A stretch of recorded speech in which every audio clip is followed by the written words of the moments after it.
Hey everyone, I'm Melissa and I'm here to contribute to the revenge trope stories. This story is more about karma, the consequences people face from their own actions, and by people I mean my younger sister Carly. Now, let me give you some insight into our relationship. I'm the eldest sibling in our family, and it's just been Carly and me. You see, Carly and I grew up in your typical suburban household. Our parents doted on us and life was pretty darn good. Carly was the brainiac, acing all her tests and charming everyone she met. Meanwhile, I was just, well, me. Always getting into trouble and never quite living up to the family expectations. So, it was just us, our parents, and our cozy little home. It might not seem much to many people, but for me, it was. But then, everything changed when our parents passed away. It was a tragic accident that turned our world upside down. I still remember that day like it was yesterday. Carly and I were called to the principal's office at school, and there was Grandma waiting for us with tears in her eyes. "My dear girls, Carly and Melissa, I need to tell you something." "What's wrong, Grandma?" "I'd like to have a private moment with you both. Your parents, they're gone. There was a terrible car accident this morning while they were on their way to work." "What do you mean, Grandma? I want Mom and Dad." "This can't be happening. What do you mean they're gone?" "I know, it's incredibly tough to hear at your age, but right now, I'm the only family you have left, my dears. I promise I'll take good care of you." It's a painful memory I'd rather forget. In the aftermath, Carly and I struggled to cope. We moved in with Grandma, but nothing felt the same without Mom and Dad. As the oldest sibling, I felt the weight of responsibility falling heavily on my shoulders after our parents' passing. While I tried to step up and be there for my sister, Carly, she seemed to spiral out of control. It seemed like we both had Freaky Friday Ed. Grandma Martha, bless her heart, had to bear the brunt of Carly's rebellious behavior, and I couldn't help but feel sorry for her. Carly's troubles seemed to multiply after Mom and Dad were gone. I remember one time when she snuck out of the house in the middle of the night to attend a party. Grandma was beside herself with worry until Carly stumbled back home in the early hours of the morning, reeking of alcohol. Despite my attempts to guide her, Carly continued down a path of recklessness. She started skipping classes, staying out late, and hanging out with questionable friends. Looking back, I realize now that Carly was struggling to cope with the loss of our parents in her own way. But at the time, it felt like she was deliberately making life difficult for all of us. After finishing high school, I felt both nervous and excited about what was next. Leaving Carly and Grandma was tough, but I knew going to college would help us all in the long run. College was a whole new world for me. And during my second year, I met my husband Nathan in one of my classes. He was really nice and smart, studying engineering. We hit it off right away and became really close. While I was busy with college and focused on building a better future, Carly's life was taking a different path. Unlike me, she wasn't interested in going to college or getting a job. Instead, she seemed content living off Grandma Martha's money. I tried to talk to her and offer my guidance as her big sister, but she didn't seem to care. During my last year of college, when I came home for Thanksgiving, I decided it was time to have a serious conversation with her. "Carly, you finished high school 2 years ago, and since then, you've been relying on Grandma's money. You know she's helped us a lot, but this can't go on forever." "Give me a break, Melissa. It's Thanksgiving. I don't need another lecture from you." "Carly, I'm about to graduate from college. I'm planning to get a job, maybe even move into a new apartment with Nathan. I'm getting my life together, and I'm willing to help you too. I could pay for your tuition, but please just try to do something. I don't see what your problem is. Grandma is fine with me staying with her. Why can't you accept that? I'll live my life the way I want. You can't control me. I'm not trying to control you, Carly. I just want to help you become more independent. In today's world, having a job is crucial. We don't have much financial security, you know. Ugh, Melissa, you're so boring. I'm going out for a smoke. Tell Grandma I'll be back for dinner. After that conversation with Carly, I decided maybe I should give her more time. I focused on finishing college. Once I graduated, I landed a job as an environmental analyst at a research institute. It was a dream come true, working in a field I was passionate about. Meanwhile, Nathan had secured a job as a civil engineer at a construction company. We were both excited about our careers and the future ahead. With our stable jobs, we decided to take the next step and move in together. We found a cozy apartment in the heart of the city where we could start our lives together. A couple more years went by and I turned 24. Then Carly called with heartbreaking news. Grandma had passed away. I was crushed. Nathan drove us back to our hometown. Carly seemed calm, but I could sense her sadness. I took charge of arranging the funeral as there weren't many people there. Grandma just left a few belongings and some money split between Carly and me. And the house, well, she left it to me. I remember Carly being bitter about it, but I had assured her she could use it for as long as she wanted to. After the funeral, as everyone left, Nathan and I prepared to return home, but I couldn't shake the feeling that Carly needed me. Even though she seemed okay on the surface, I knew deep down she must be feeling lonely, so I decided to stay back, wanting to support her through this tough time. Hey, why is Nathan leaving alone? Aren't you going with him? Look, Carly, I know you want to act like this doesn't matter to you, but I want you to know I'm here for you, and I've decided to stay here for a bit. Whoa, you're not staying with me, Melissa. You're not getting it. I've got my own plans. I get it, Carly, but things are different now, and I want to help you get back on track. You can't just brush off everything that's happened. Well, I've got Ethan moving in with me now. We've got plans. Ethan? Who's Ethan? He's my boyfriend, Melissa, and he's been there for me in ways you haven't.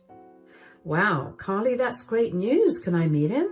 Not yet, Melissa. Don't be annoying. Carly, Melissa's just trying to help. Can't you see that? Nathan, stay out of this. This is between me and Melissa. All right, Carly, I'll leave if you want me to, but promise me you'll try to sort things out, and I hope this Ethan treats you right. Fine, Melissa, just go. Goodbye. So Nathan and I returned to our apartment. A couple of months later, when I talked to Carly, she excitedly shared that she had landed a job at a local salon as a receptionist. I was genuinely proud of her progress. She also mentioned that things were going well with Ethan, her boyfriend. It seemed like love was bringing out the best in her. And during that time, my own life was bustling with activity. Ethan surprised me with a proposal, and we happily got engaged. Carly was surprised at first, but she quickly showed her support and excitement for our upcoming wedding.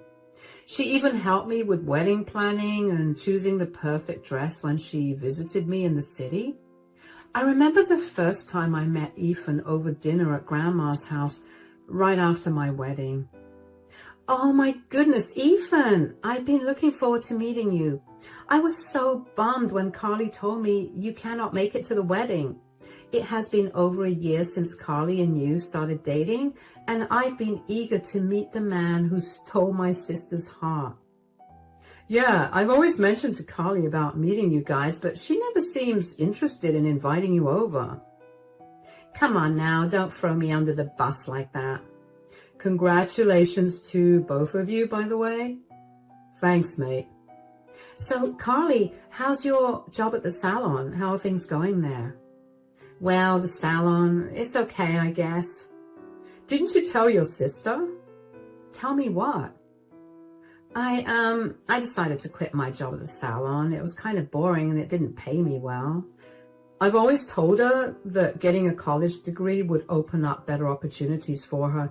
She's a smart girl and she could have landed a better job. Well, it's never too late to pursue higher education, right? I've told you guys 1,000 times, I just don't want to go to college. I'm 23, I can make my own decisions. Anyway, Ethan seems to be doing well. He's taking care of your living expenses here, isn't he? Yeah, Ethan has a really good job and he's been helping out with everything. I really love Carly and I don't mind taking care of her. That's really nice of you. After our visit to Carly's place, where things seemed surprisingly okay, Nathan and I settled back into our city life. Our days were filled with nothing but love. Then, out of the blue, Carly called me one evening. Her voice was tense, and I could sense something was wrong. Hey, Mel, I need to talk to you. Hey, Carly, what's up? You sound really anxious. Is everything all right? Mel, I messed up. I messed up big time. What are you talking about, Carly? I'm pregnant. Oh, isn't that something you should be happy about? Did you not want a baby? I mean, I get it. You're pretty young, but Ethan loves you and, well, it isn't Ethan's baby. What? You must be kidding me. I wish I was, Mel. I'm really ashamed to admit this, but I had been cheating on Ethan. Why would you even do that, Carly? Ethan doesn't deserve this. Well, I've been seeing this guy. He had money, and I thought it was better than being with Ethan. I didn't want a boring life. It's so complicated situation. What do you mean by a complicated situation? Ethan loves you, and you chose money over him? I don't want to settle for a mediocre life. I thought me and that guy really had a thing going on there, and he promised me that he would leave his wife, but turns out it was just a casual fling for him. When I told him that I was pregnant with his baby, he said he didn't want to be a part of the baby's life and didn't want to see my face ever again. Wow, Carly, you got involved with a married man? I know, it's a mess. I haven't told Ethan yet. I want to keep the baby, though. I think it could bring some happiness into my life. Are you sure you're ready to be a mom? Of course I am. Do you think I should keep it a secret from Ethan? Carly, that's not fair to him. You need to tell Ethan, and soon. If you don't, I will. Maybe this baby will change things for the better. You're my sister. I need your support, Mel. I've been reflecting a lot lately, and I'm really regretful about how I've treated you and everyone else in my life. When our parents passed away, you were there for me, but I was not there for you. I want to change that. I've been a bad sister, but that's going to change now. I'm going to work on myself and be better. Okay, let us start by telling Ethan the truth. Then we'll figure out the rest together, I promise. So, after Carly told Ethan about the baby, things didn't go well. He got really angry and left her. I felt bad for Carly, even though it was her mistake. I didn't like seeing her hurt. She needed someone, and I didn't think Nathan would mind if I stayed with her for a while. Carly didn't have a job, and the money Grandma left her was running out, so I decided to take some time off work and stay with Carly. For the next 9 months, I was there for Carly during her pregnancy. I didn't want her to go through it alone. I visited her every month, staying with her for 1 or 2 weeks at a time. It was important to me to support her, even though she had made some mistakes. During those months, Carly and I grew closer. We talked a lot about her plans for the future and how she wanted to change. She was determined to be a better person and a good mother to her baby. I admired her strength and courage. As Carly's due date approached, I made sure everything was ready for the baby's arrival. We went shopping for baby clothes and furniture, and I helped Carly set up the nursery. It was an exciting time, despite the challenges Carly was facing.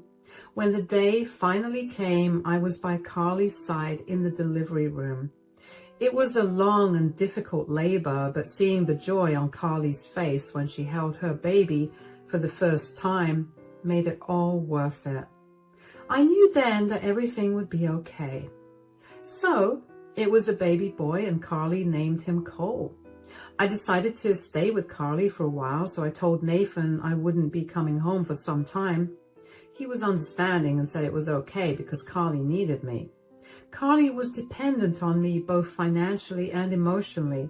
She wanted to start applying for jobs, so while she did that, I took care of Cole at home. I had saved enough money to support us for a while, so I wasn't worried about finances. For 4 months, I stayed at home with Cole while Carly went out to look for jobs. Nathan visited us every weekend, and we enjoyed spending time together as a family. Carly began seeing a guy named Josh, and she spent a lot of time with him. I was worried because she wasn't focusing on finding a job or taking care of Cole anymore. Despite my support, she seemed more interested in spending time with Josh than being independent. Carly came back home one evening after her dinner date with Josh. "Guess what, Melissa?" "What?" "You can go home and stay with Nathan. I don't need you here anymore." "Did you finally get a job?"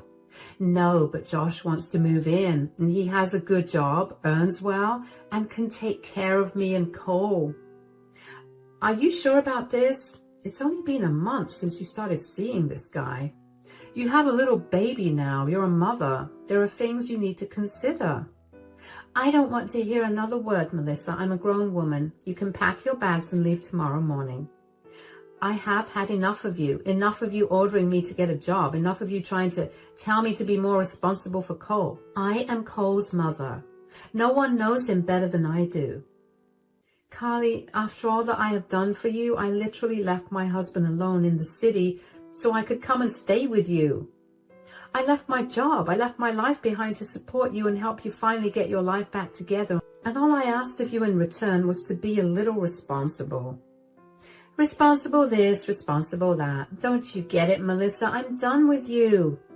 I have a family now. I have a son and a boyfriend. It's better that you go back to your family. I mean, sure, thanks for helping me these last few months, but your job is over now.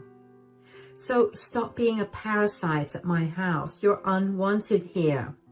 I'm putting Cole to sleep now. I expect you to be gone when I wake up." So, dear reader, that incident happened around 8 years ago. After Carly said those hurtful words to me, I reached my breaking point. I went home to Nathan, poured my heart out to him, and shared what Carly had said. Nathan helped me see the truth. Carly was using me for my money and support. Though I didn't want to believe it, it was true. I was blind to reality.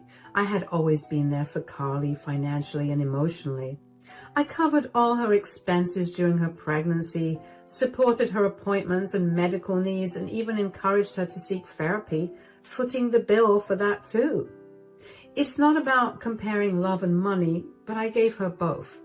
Yet all she did was disrespect me and cast me aside when she found someone else. So we stopped talking altogether. Fast forward 7 years and my life has changed significantly. I was blessed with a baby girl named Ariel who just turned 6. Nathan and I were fully immersed in our life in the city, balancing work, family, and parenthood. Amidst all this, Carly faded into the background. She never reached out, never apologized, not even a simple thank you for all I had done. So imagine this, I'm chilling at home with Nathan and Ariel just watching some TV after a busy day, and out of the blue, my phone rings, and it's from some random number. Like, who could it be? Then, that's when Carly, out of nowhere, decides to make a comeback after more than 6 years of radio silence. I answered the phone, and without even thinking twice, I blurted out, "Carly?" Nathan shot me a concerned look and motioned for me to go to our bedroom to talk to her. "Melissa, it's me, your sister." "I haven't forgotten your voice, Carly. Why are you calling me?" "Melissa, I know my apology might not..." mean much at this point, but I'm really sorry for the way I spoke to you all those years ago. You helped me, but I didn't see it. Let's skip the apologies, Carly. I know you don't mean it, but hey, if you do, good for you. Maybe you're becoming more human and less selfish. Really, listen to me, Melissa. I know you won't believe it because of what I'm about to ask next. What now? I need some money. Josh left me. Do you remember your nephew? He has not eaten anything in 2 days. We literally have no money. The school is threatening to kick him out, Melissa. I'm begging you. If not for me, then for your nephew. Carly, I'm not falling for this again. Don't use your poor kid to get my sympathies. Please, just for a few months, I need some money. I just want a stable life for my son. I promise I'll get better this time. Enough with the promises, Carly. I have my own responsibilities now. I can't spare any money for you. What kind of responsibilities? Well, I have a daughter of my own now. Oh, congratulations. So I have a niece now? What's her name? Her name is Ariel. I would love to meet her someday. But Melissa, please imagine this. If, God forbid, you were in a bad position like this, wouldn't you want someone to help your Ariel? You don't have to say yes right now, but please know that we literally don't have anything. The electricity got cut off yesterday as well. Take your time, think about it. Just know that I'll be indebted to you for life and I will return every penny. Just think of Cole. He's a child.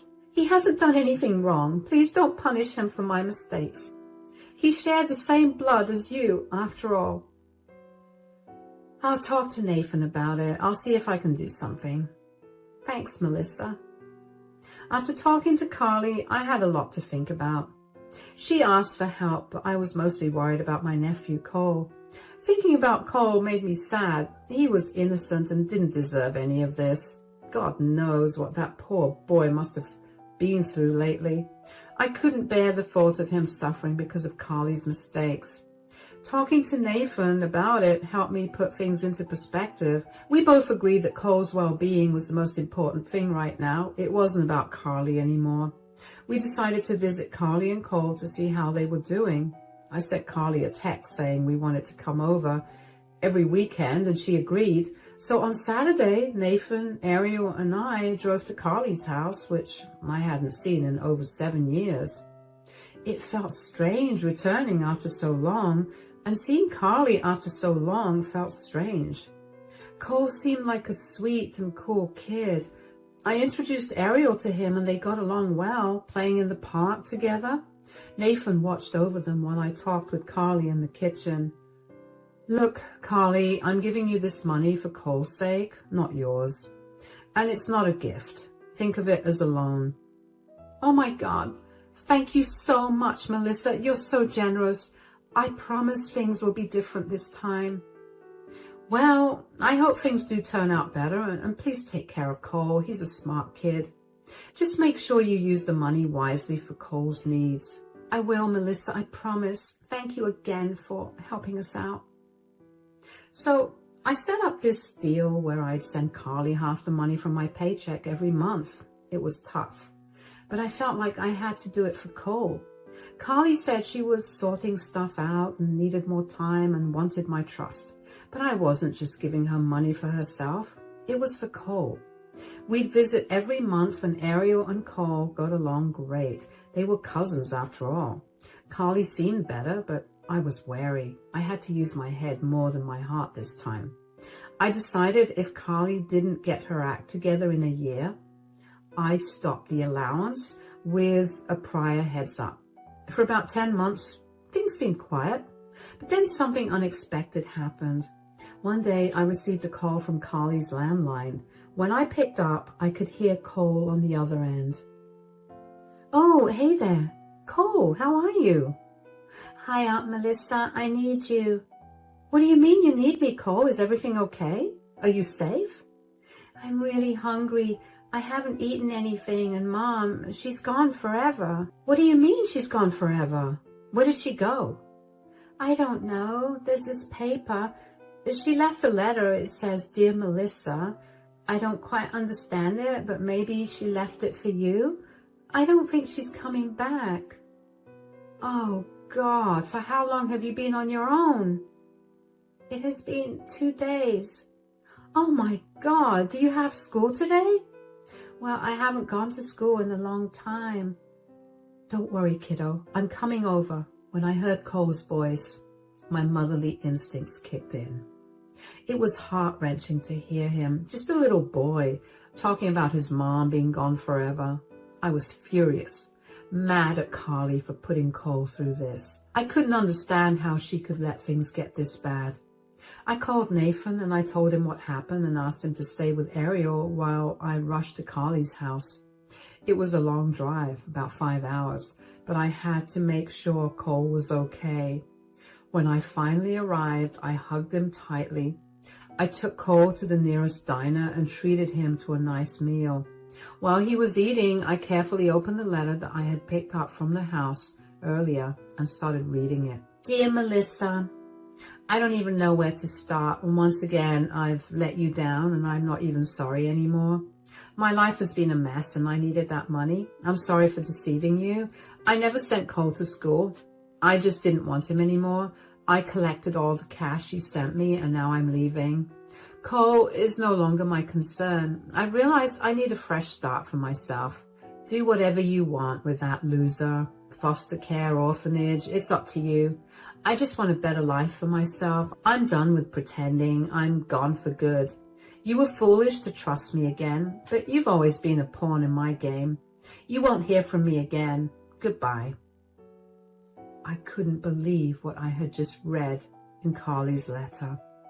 The way she had deceived me was infuriating, but this time I was determined to make things right. I told Cole to pack his things because he was coming home with me.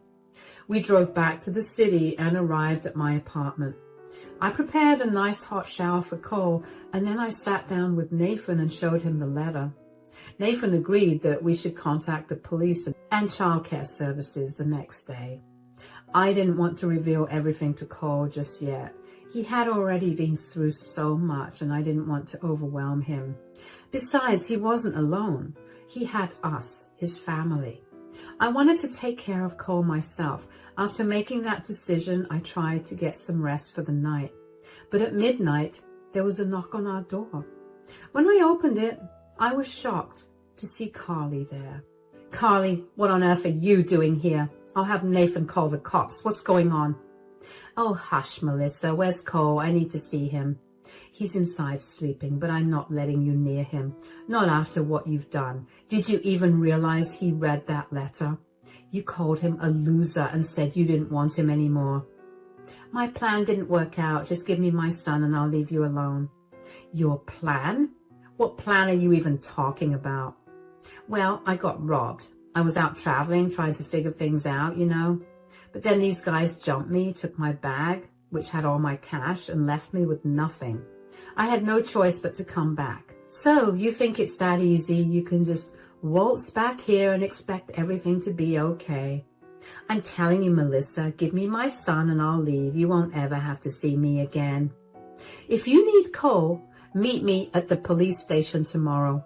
We'll sort things out there. Don't drag the cops into this. After everything you've done, you think I won't involve them? You've been nothing but trouble since our parents died. Selfish to the core. Melissa, this is ridiculous. You're overreacting. Overreacting? You abandoned your own child. You're going to pay for this, Carly. I won't let you ruin Cole's life any further. You don't understand what I've been through. And what about what Cole's been through? He deserves better than you. I'm calling my lawyer tomorrow. We're taking custody of Cole. You can't do that. He's my son. Not anymore. You gave up that right when you left him alone. You're going to regret this, Carly. So here's how it all ended up. Cole is officially a part of our family now. After all the court drama, we finally got the legal papers declaring him as our son. It was a long journey, but seeing him settle in so well makes it all worth it. We made sure he got into a good school and gave him all the love and care he deserves. It's amazing to see how easily he accepted us as his parents. As for Carly, well, she's nowhere to be found. She doesn't have a job or anyone to turn to. The house she used to live in is legally mine, thanks to Grandma's will, and she's not allowed there anymore. Honestly, I don't even want to know where she is. My priority now is protecting Ariel and Cole from her influence. I don't think she'll ever come back, and that's just fine by me. We're creating wonderful memories together, and every day feels like a blessing. I'm grateful for the family we've become and for the chance to give Cole the life he deserves.